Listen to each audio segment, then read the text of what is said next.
Nas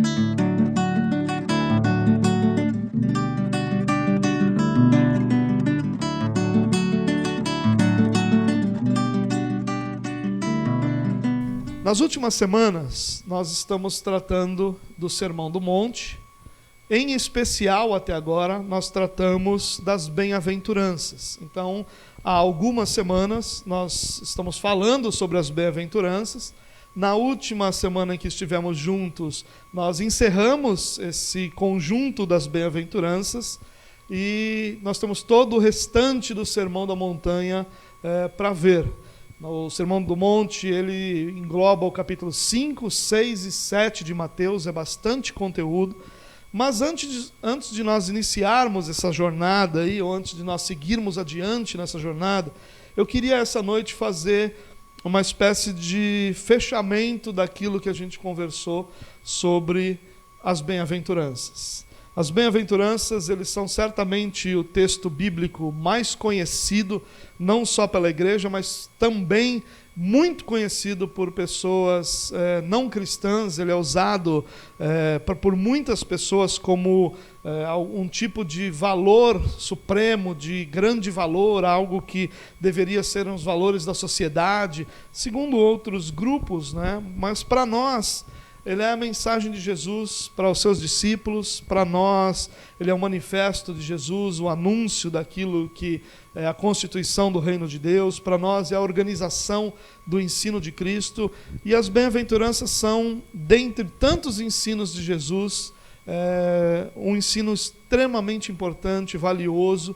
Não é à toa que Mateus inicia uma série de sermões de Jesus e de anúncios, de proclamação do próprio Jesus, com o Sermão do Monte, em especial com as bem-aventuranças. Eles nos são apresentadas as bem-aventuranças como o início do ensino de Jesus para os cidadãos do reino de Deus, e não é à toa. É porque esse é realmente o fundamento. Compreender as bem-aventuranças nos ajuda e nos direciona na nossa caminhada de aprendizado com Jesus, mas o fundamento daquilo tudo que Jesus vai nos ensinar certamente estão nas bem-aventuranças. Então, o que eu quero fazer hoje? Eu quero fazer uma espécie de conjunto de aplicações dessa parte do Sermão do Monte, das bem-aventuranças, para a nossa vida. Então, eu vou rever algumas coisas que nós vimos ao longo das mensagens. Quero acrescentar algumas aplicações das quais nós não falamos ainda, mas, em resumo, eu queria que esse momento fosse uma espécie de condensação daquilo que a gente falou nas últimas semanas, aplicadas à sua vida prática, aplicadas ao seu coração. Essa é a ideia daquilo que eu quero compartilhar com vocês essa noite. Então, vamos ler juntos o texto de Mateus, capítulo 5, os 12 primeiros versículos. Diz assim, ó: Vendo as multidões, Jesus subiu ao monte e se assentou. Seus discípulos aproximaram-se dele e ele começou a ensiná-los, dizendo: Bem-aventurados os pobres em espírito, pois deles é o reino dos céus. Bem-aventurados os que choram, pois serão consolados. Bem-aventurados os humildes, pois receberão a terra por herança. Bem-aventurados os que têm fome e sede de justiça, pois serão satisfeitos.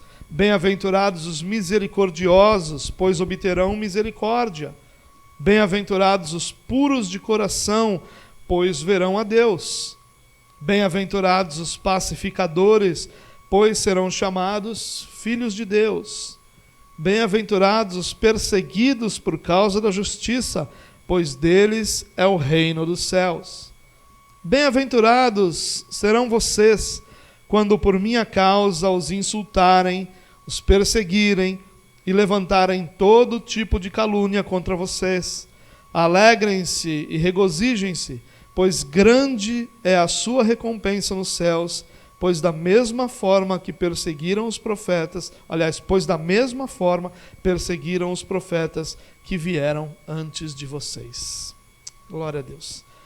Como eu disse, eu quero apresentar uma série de aplicações ou de lições, como você queira chamar, que nós podemos extrair das bem-aventuranças e que tem uma conexão absolutamente prática com o nosso viver diário. Então essa é a ideia do que eu quero fazer essa noite. Eu quero começar dizendo para você que nós não podemos esquecer que as bem-aventuranças são o ensino de Jesus para os seus discípulos.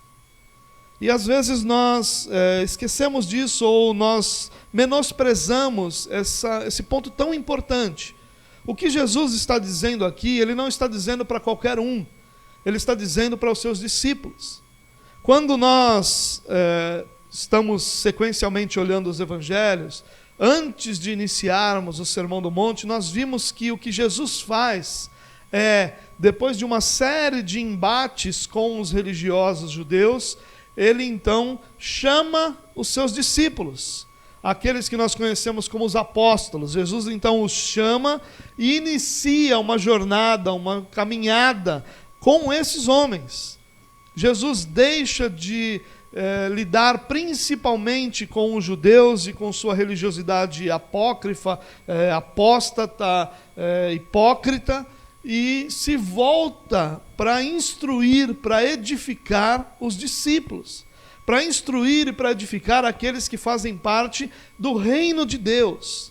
Então nós não podemos esquecer que Jesus está aqui diretamente trazendo o ensino para nós. Não é para qualquer outra pessoa, não é para a sociedade ver uma boa moralidade, uma boa ética, mas é para os discípulos como estilo de vida dos cidadãos do reino de Deus. E Jesus não faz isso de qualquer jeito. No início do texto que nós lemos, diz que Jesus viu as multidões e aí subiu ao monte e se assentou. Os discípulos se aproximam dele e ele começa a ensinar. Esse relato de Mateus não é um relato à toa. Ele não está só mostrando, ele subiu ao monte e aí se assentou para ensinar. Ele está falando daquilo que era a forma, a maneira formal, séria, respeitosa de se ensinar. Em Israel, entre os judeus, ninguém ensinava nada importante de pé. Um judeu só ensinaria alguma coisa importante sentado. Era a tradição, era a forma com que eles lidavam com o ensino. Nas sinagogas, quem ensinava assentava-se para ensinar. Você pode ver que Jesus, por exemplo, ele vai ler na sinagoga um texto e ele se assenta, e quando ele se assenta é que ele instrui a sinagoga. Olha, hoje se cumpriu essa escritura que nós lemos. Era algo muito natural para os judeus se assentar para ensinar algo importante. E Jesus se assenta aqui não para apenas se submeter à tradição dos judeus, mas para nos lembrar que o que ele está ensinando aqui não é qualquer coisa, não é qualquer assunto, não é um opcional para a vida cristã, não é um conselho que ele está dando, mas ele está instruindo os discípulos como os discípulos devem viver. E se nós não olharmos para o Sermão da Montanha dessa forma, ele não será nada para nós, exceto um apanhado de instruções que elevam a nossa ética e a nossa moral, que nos fazem pessoas boas aos olhos da sociedade, mas que não vivem plenamente aquilo que é a realidade do reino de Deus.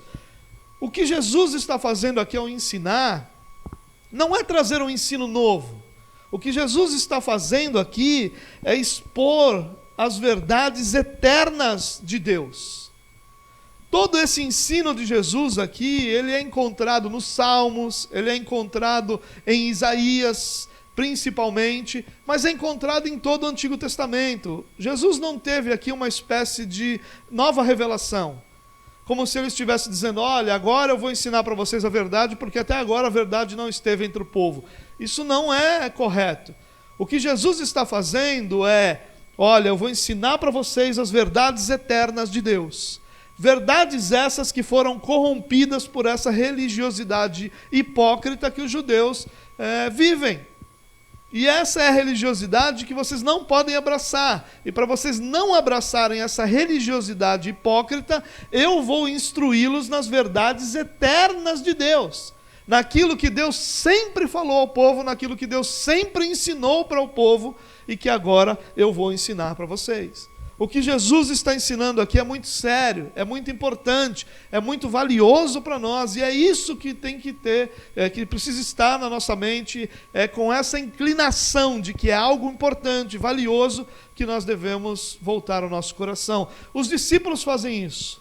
Jesus está diante de uma multidão, e nós vamos ser informados mais adiante de que essa multidão não permanece diante de Jesus.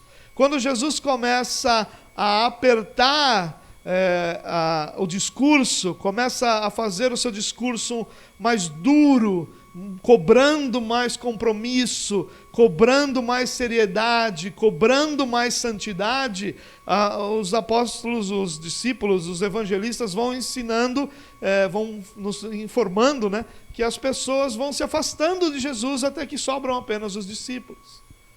Essa multidão não impressionou Jesus. Jesus se assenta, e quem se aproxima dos discípulos de Jesus? Os discípulos.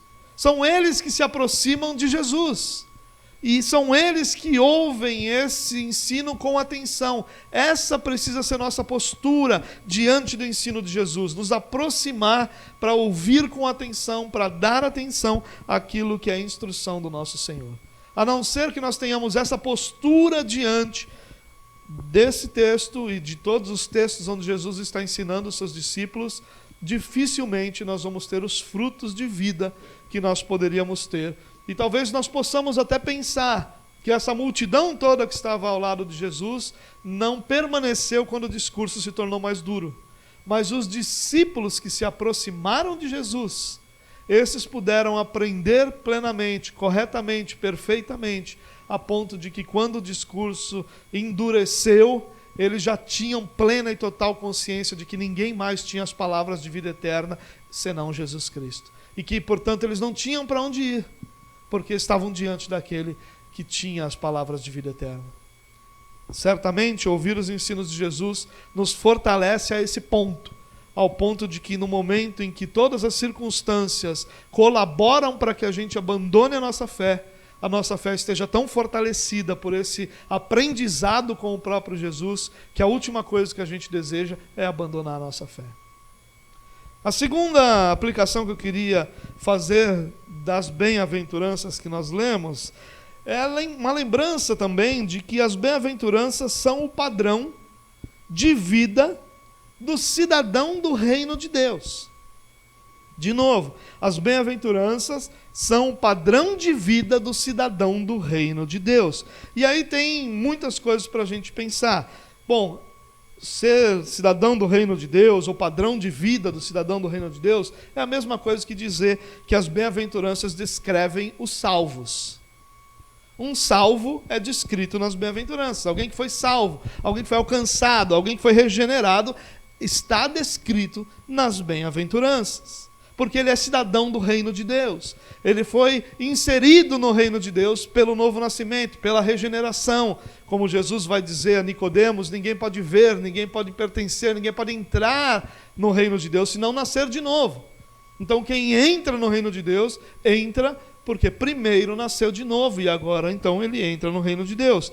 Mas a gente não pode esquecer que aqui está a descrição do cidadão que entrou, que foi levado a esse reino de Deus.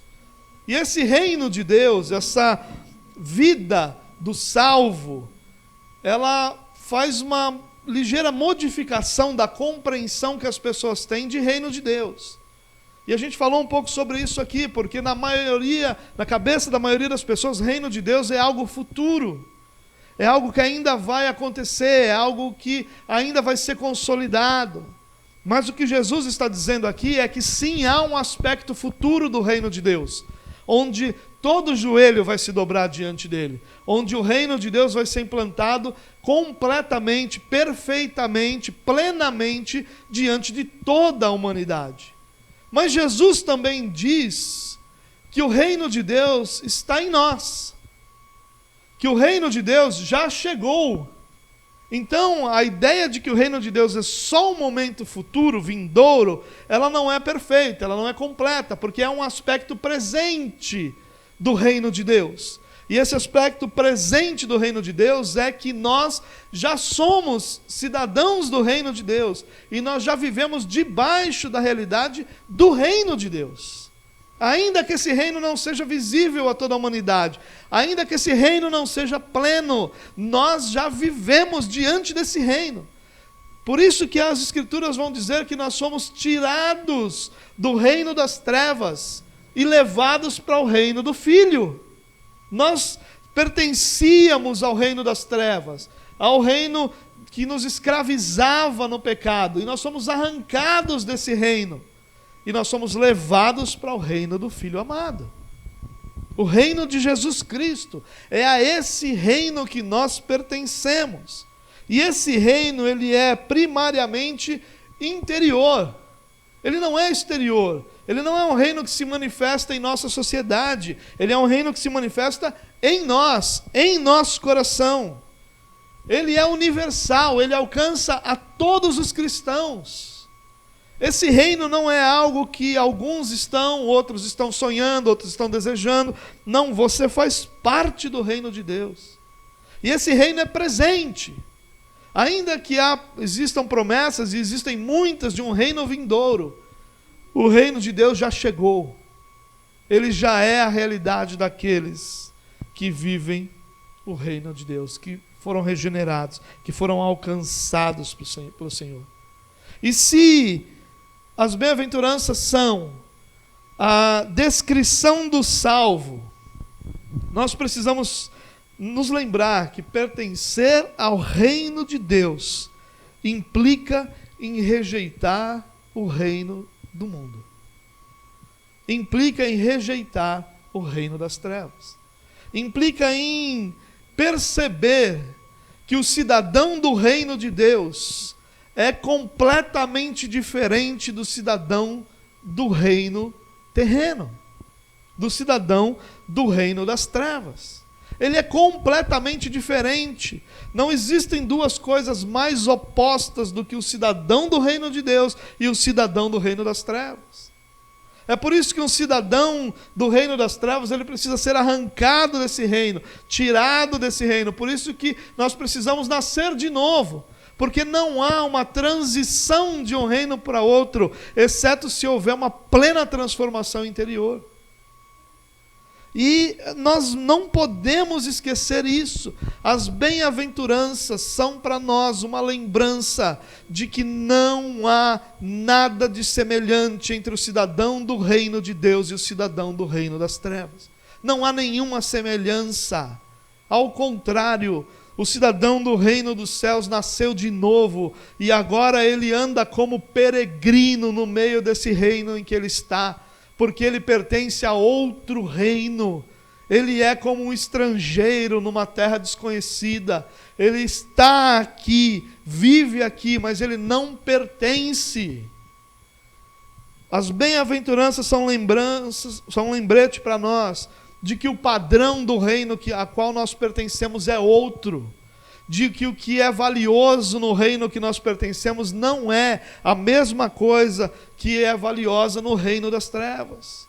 E é por isso que nós vamos ver que bem-aventurado, plenamente feliz, é o pobre em espírito.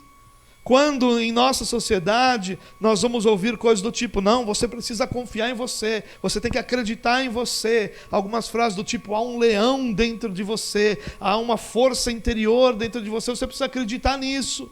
Quando o que Jesus está dizendo é que não, que o plenamente feliz é aquele que tem plena consciência da sua incapacidade de obter méritos diante de Jesus e por isso deposita em Jesus toda a sua confiança e toda a sua esperança. Então ele não confia mais no leão que há dentro dele, mas ele confia no leão da tribo de Judá, que por ele morreu e que governa sobre a vida dele. São coisas diferentes, é por isso que Jesus vai dizer que bem-aventurados são os que choram. Quando em nossa sociedade choro é sinônimo de fraqueza. Por isso que ele vai dizer que bem-aventurados são os mansos, os humildes. Quando em nossa sociedade, mansidão é fraqueza. Mansidão é pretexto para que pessoas prevaleçam sobre você.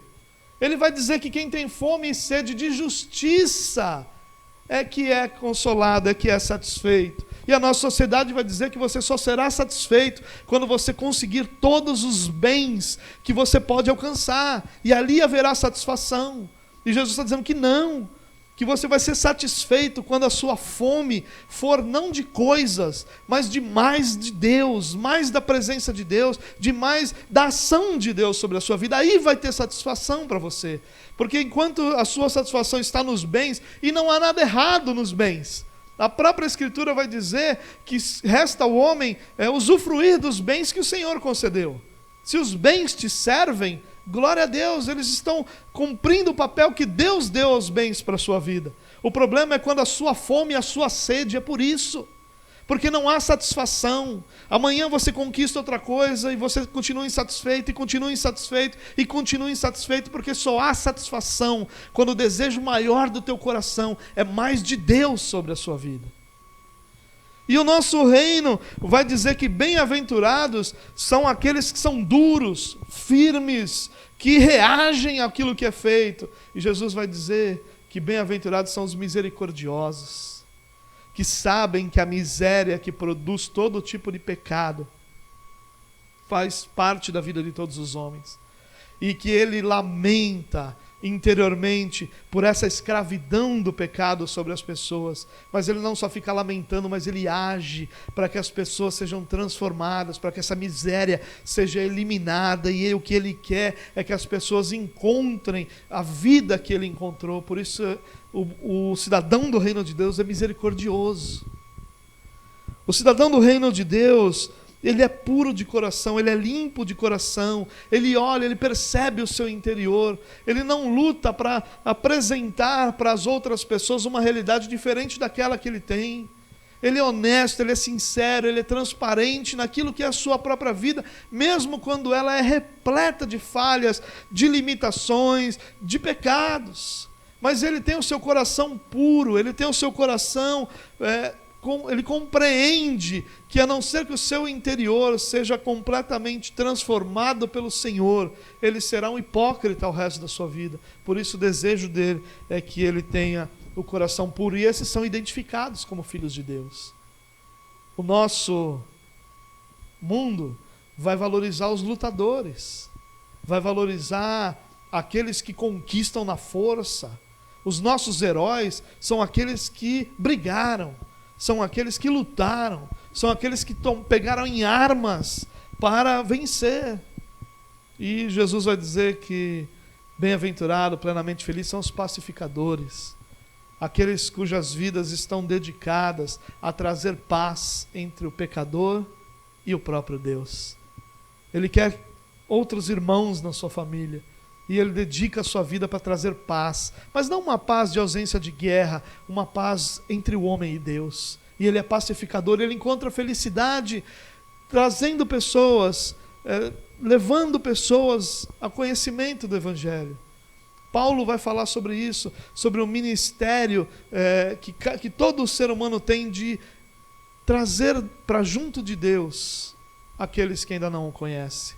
Ministério da restauração, há de ser restaurado aquilo que Deus planejou para o homem, de plena comunhão entre o homem e Deus, e o pacificador faz isso.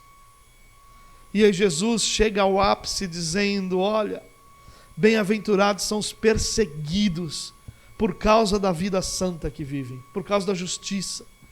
E se a gente falar isso para qualquer pessoa, que há felicidade em ser perseguido, entre nós cristãos não é fácil da gente compreender, quanto mais em nossa sociedade. Por isso a grande lição para nós das bem-aventuranças é: você é cidadão do reino de Deus.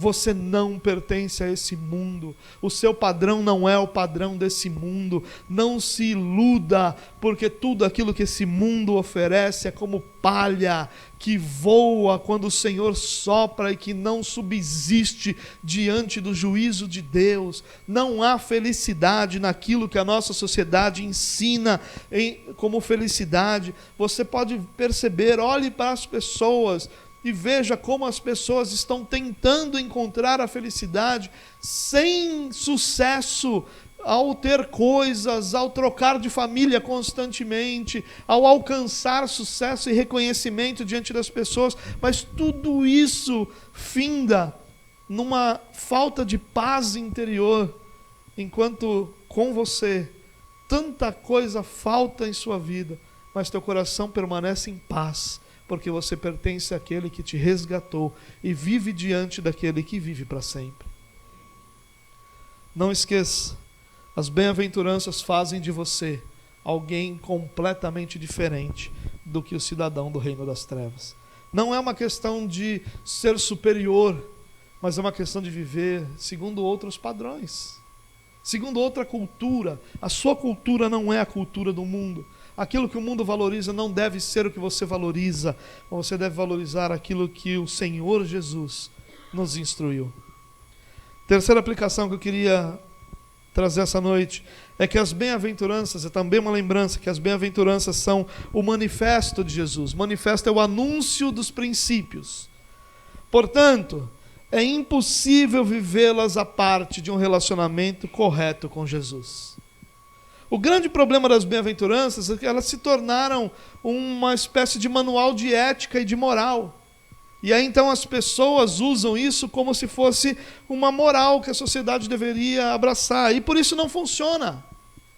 Porque as bem-aventuranças são o manifesto, e o Sermão do Monte, de uma forma mais ampla, são o manifesto de Jesus, o anúncio dos princípios. E é impossível qualquer pessoa viver os princípios das bem-aventuranças, exceto através de um relacionamento correto com Jesus. Um relacionamento proveniente das Escrituras. Um relacionamento proveniente daquilo que Deus instruiu.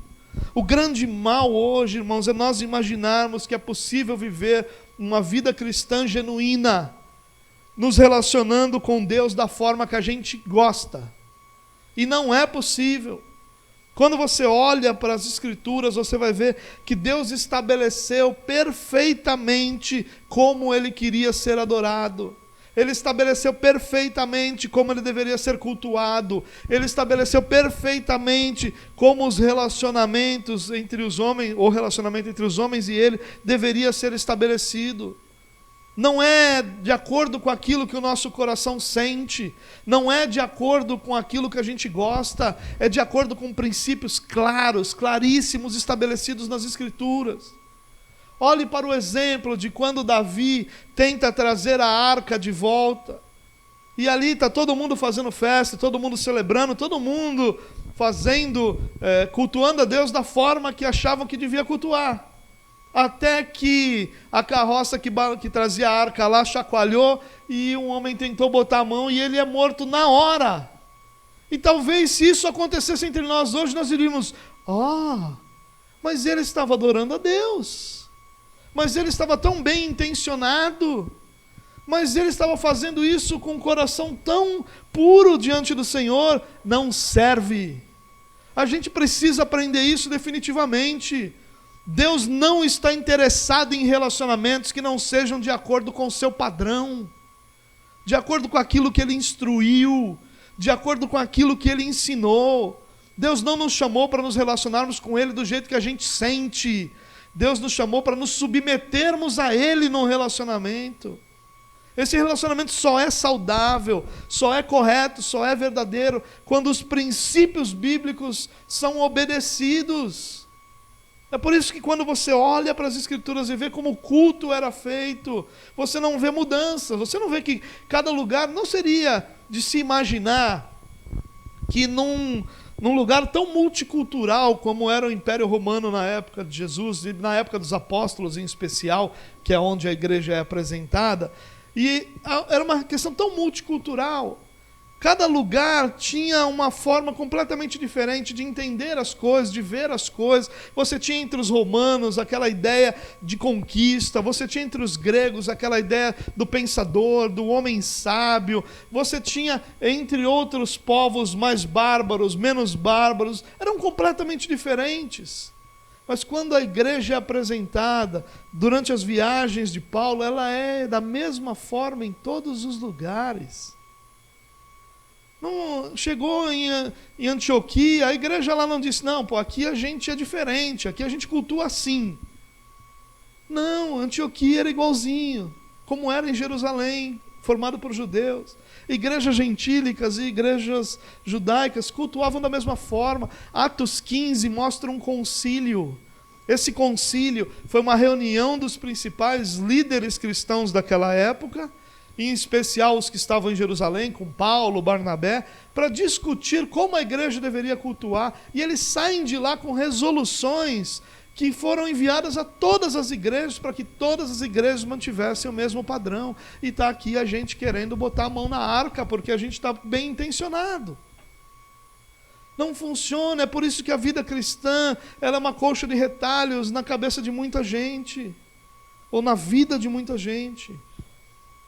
As bem-aventuranças são um manifesto de Jesus. É o anúncio dos princípios de Jesus.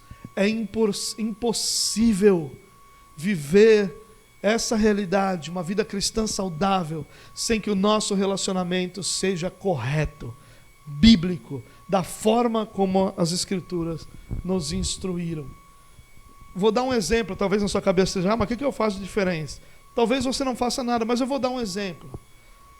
Hebreus diz que Deus falou de muitas formas, em muitos momentos, com o povo de Deus.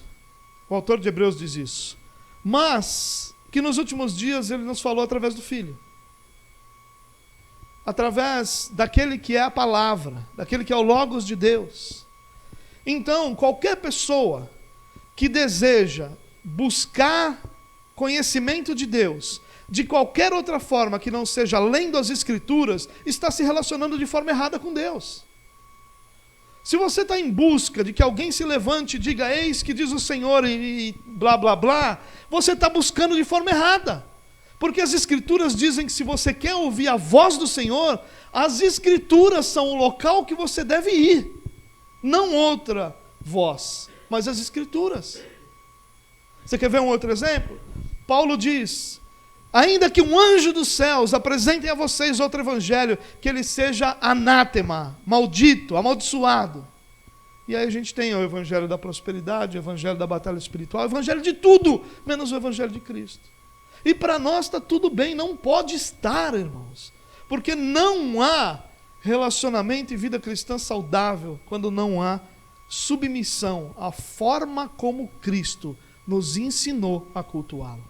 É por isso que ele ensina as bem-aventuranças. Senão ele diria o seguinte, olha vocês meus discípulos, eu regenerei vocês. Sabe o que vocês fazem agora? Aquilo que o coração de vocês disser. Sigam o coração que manda. O que é uma vida sem seguir o coração, senão uma vida completamente sem emoções? Acabei de inventar esse negócio aqui. Para uma tolice dessa, só pode ser uma frase tola como essa que eu acabei de dizer. Não tem outra opção. Jesus não disse isso, ele disse, bem-aventurado. Ele não disse, feliz é aquele que vive segundo a emoção do seu coração. Feliz é aquele que quando está com vontade ora, quando não está com vontade, o seu coração direciona ele a outra coisa. Feliz é aquele que lê a palavra de vez em quando, mas também busca um profeta, porque esse profeta pode ter uma... Jesus não diz isso. Jesus diz, bem-aventurado o pobre em espírito, bem-aventurado o que chora, bem-aventurado o misericordioso, bem-aventurado o manso, bem-aventurado o que tem fome e sede de justiça. Ele diz claramente quem é bem-aventurado. Nós só podemos viver as bem-aventuranças se nós tivermos um relacionamento correto com o nosso Senhor. Próxima aplicação. Viver as bem-aventuranças significa curvar-se à autoridade de Jesus, tê-lo como Salvador e como Senhor. E aqui Jesus mostrando, olha, bem-aventurado é esse, ele está dizendo, bem-aventurado é aquele que faz como eu digo que deve fazer, que é como eu digo que deve ser. E quando ele diz isso, ele está dizendo automaticamente, bem-aventurado é aquele que se submete à minha autoridade. E há uma percepção errada entre os cristãos de que é possível nós termos Jesus como nosso Salvador, sem tê-lo como nosso Senhor. Como se fosse possível. Eu já ouvi pessoas dizendo assim, não, ele foi salvo, mas Deus ainda está moldando ele, uma hora ele vai aceitá-lo, vai aceitar Jesus como seu Senhor também. Como é que é possível isso? Se A salvação é o processo não só de ser regenerado, mas de entrar no reino de Deus também. Não só de nascer de novo, mas de agora fazer parte do reino de Deus. Não dá para separar as duas coisas. As bem-aventuranças nos ensinam quem é que manda, quem é que tem autoridade, quem é que governa. Esse reino tem rei. Esse reino não é a esbórnia que a gente acha que é. Esse reino tem rei. Esse reino tem governo. Esse reino tem quem determina o que é e o que não é. E nós, como súditos do reino, nos submetemos ao nosso rei, gratos por fazermos parte desse reino.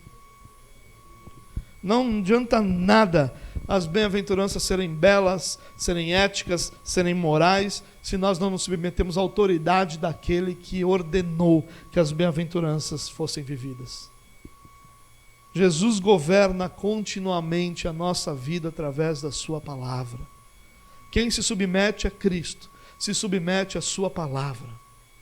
É uma hipocrisia qualquer pessoa que diz que se submete a Cristo, sem se submeter à palavra de Jesus. Não existe tal coisa, não existe tal separação.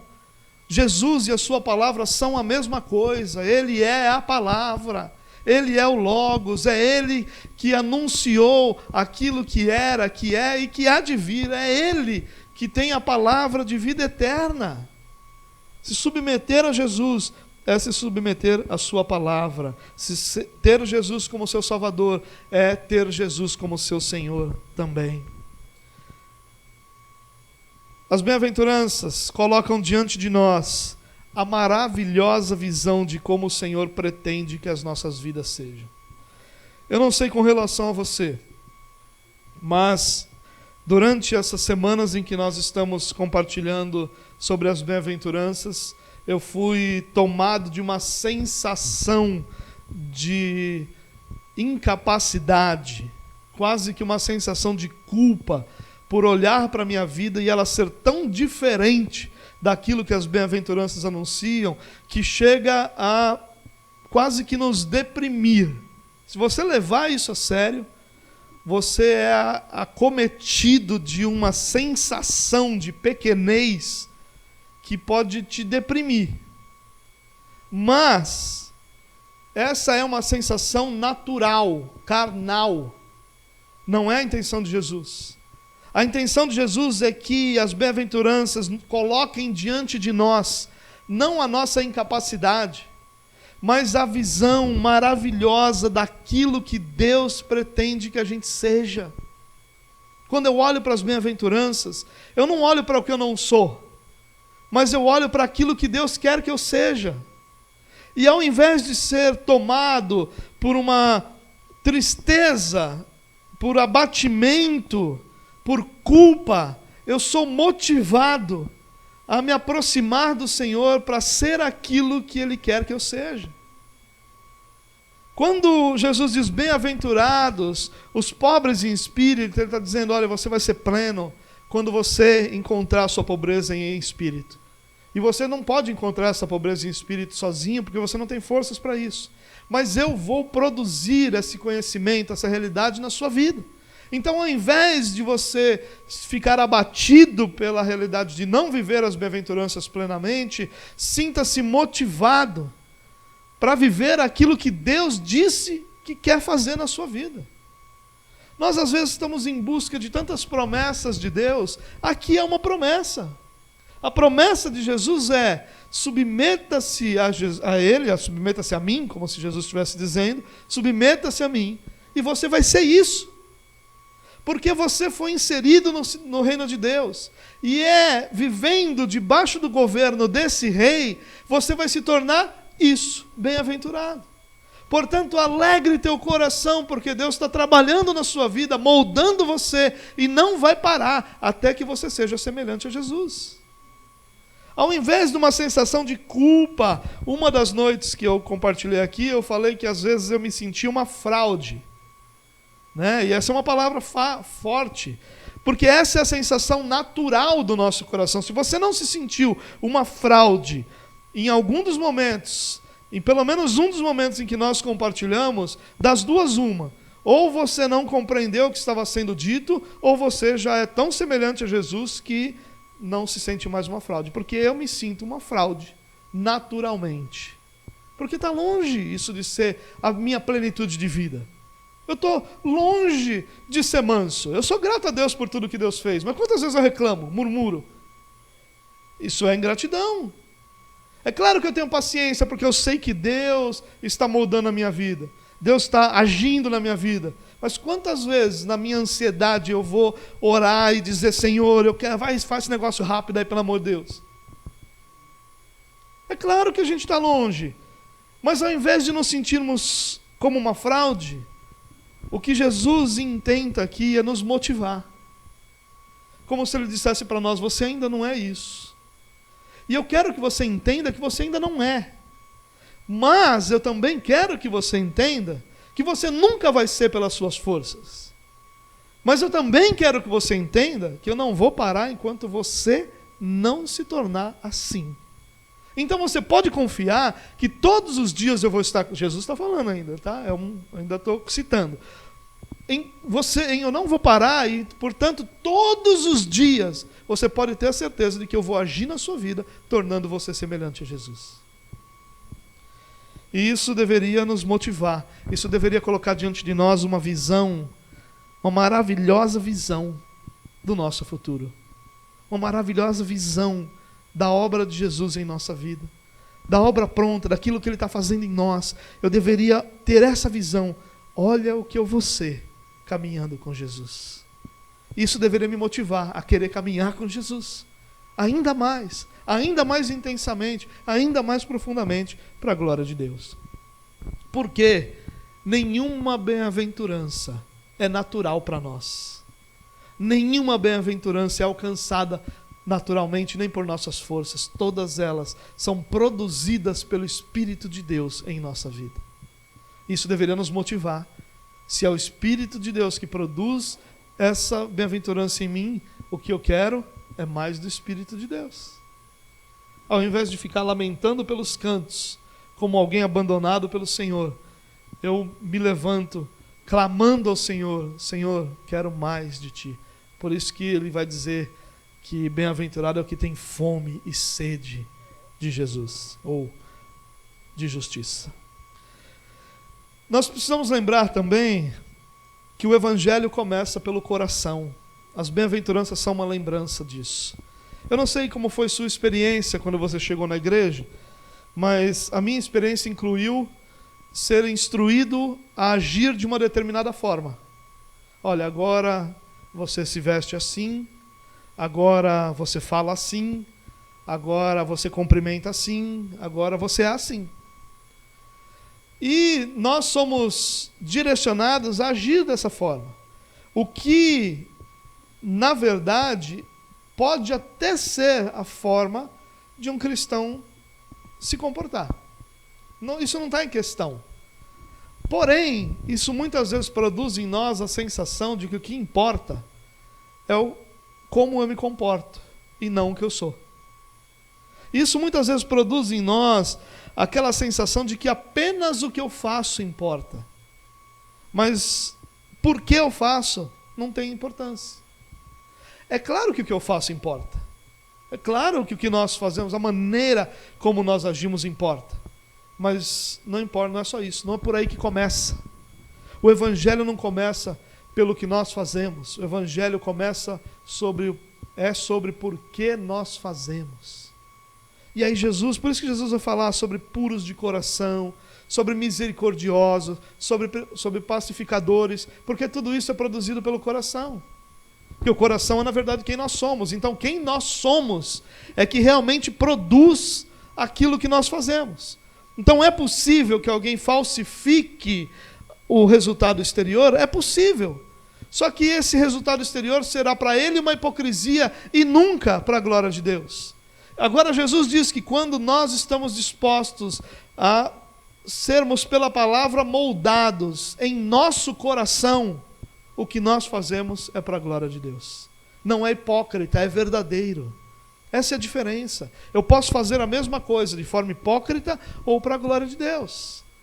É por isso que as Escrituras vão dizer: quer comais, quer bebais, façam tudo para a glória de Deus.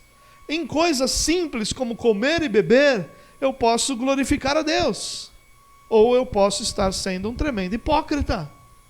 E aí Jesus vai ter casos assim, como quando ele é questionado por que os discípulos não lavam as mãos. E ele vai dizer: porque não é aquilo que entra pela boca que contamina, é o que sai da boca, porque o que sai da boca provém do coração. Então, ao invés de se preocupar com o exterior do copo, se preocupe com o interior do teu coração. É o que Jesus vai ensinar para os religiosos judeus. O evangelho começa pelo coração. Sabe o que a gente devia estar prestando atenção? Não é se o camarada fala a paz do Senhor ou não. Não é se o camarada se veste de uma forma que você acha que o cristão deve se vestir. Nós deveríamos estar preocupados sobre como está o coração. Quais são as motivações do teu coração? Quais são as motivações do nosso coração? O que está produzindo as atitudes que nós temos? Por que na nossa casa a gente fala de um jeito e na igreja a gente fala de outro? Por que fora da igreja a gente fala palavrão, a gente xinga os outros, a gente briga no trânsito, e dentro da igreja a gente é um amorzinho? Por quê? Alguns são amorzinho. Por quê? Por que o nosso coração ama a igreja quando a gente está aqui? A gente sai daqui no domingo com o coração incendiado, dizendo: agora eu vou ser crente, amanhã eu vou orar, amanhã eu vou ler, amanhã Satanás vai se ver comigo. E chega na segunda, tudo isso apagou, tudo isso foi embora. Chega na segunda, a gente só está preocupado com as coisas que a gente tem para fazer. Por quê? O que está acontecendo com o nosso coração que não consegue permanecer incendiado? É isso que Jesus está perguntando aqui. Por que o nosso coração não produz a glória de Deus? Ou não produz ações que glorifiquem a Deus? Por quê? O Evangelho começa pelo coração. Nunca esqueça, não é sobre o que você faz, mas é sobre por que você faz. E para encerrar, eu queria te lembrar mais uma vez, que já que as bem-aventuranças são a descrição do cidadão do reino, elas são, portanto, a descrição do caráter que nós recebemos no novo nascimento. Isso é algo que a gente precisa compreender plenamente. A gente não está buscando ser bem-aventurado. Nós estamos numa jornada para desenvolver o caráter que nós recebemos, que nos fará bem-aventurados. Então, alguém que nasce de novo, ele reconhece sua pobreza espiritual, porque ele precisou ser nascido de novo. Ele não nasceu de novo porque quis, mas ele foi nascido. Então, se você foi nascido, significa que você não poderia ter nascido de novo, se Deus não tivesse feito esse milagre na sua vida. E você reconhece, então, portanto, sua incapacidade de nascer de novo sozinho. Você reconhece sua pobreza espiritual, ou sua pobreza em espírito.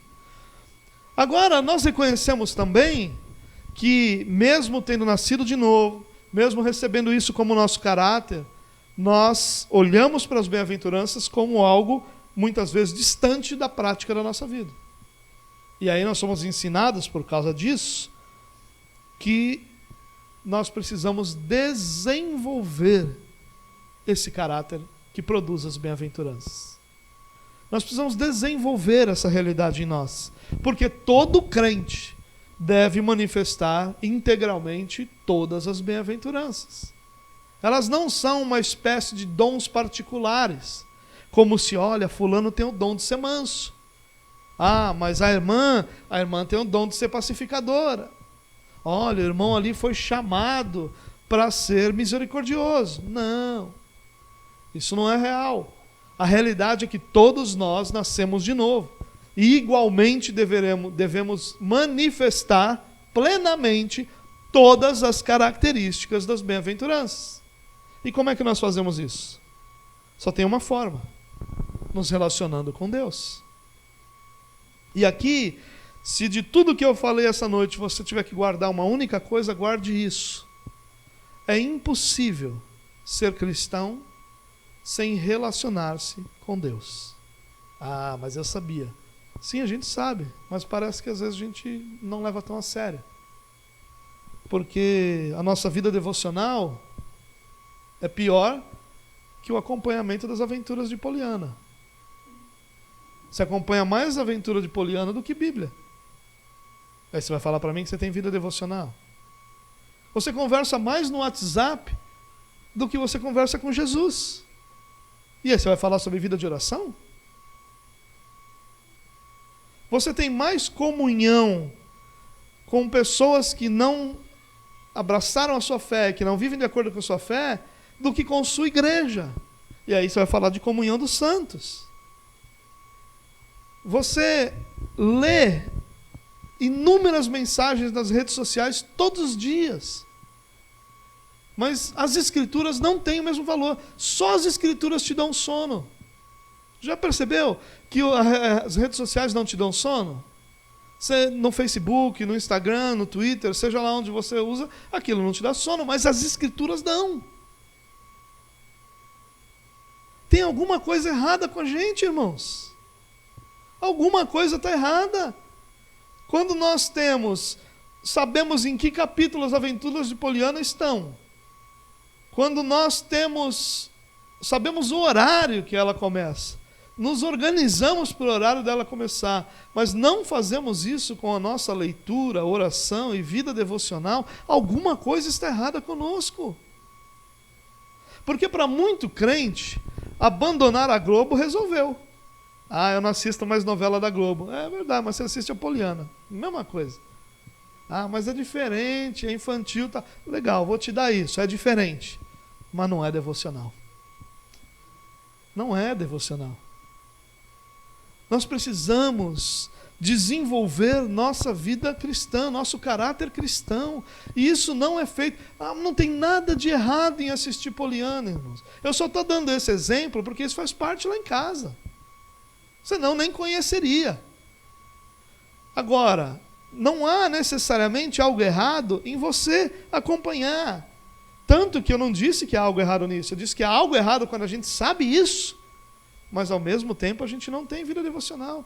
E usamos para isso as desculpas que são derrubadas quando você olha para outra coisa. Não tem tempo, o horário já é tarde, aquilo me dá sono. Todas essas desculpas que nós usamos para a nossa vida devocional não existem para outras coisas. Irmãos, nós somos chamados, e é aí que está a maior tristeza. Nós fomos chamados para viver a plenitude de Deus. Nós somos chamados, Jesus disse que veio para nos dar vida, e vida plena, ou em algumas traduções, vida abundante. As bem-aventuranças são um retrato de uma vida abundante, porque bem-aventurado significa plenamente feliz. E aí, como Adão fez, nós fazemos. Que Adão recebeu a mesma coisa. Diante dele estava tudo que Deus criou, com uma ordem que eles governassem, dominassem, prevalecessem sobre toda a criação. Mas eles estavam insatisfeitos e tolamente buscaram ser plenos à parte de Deus.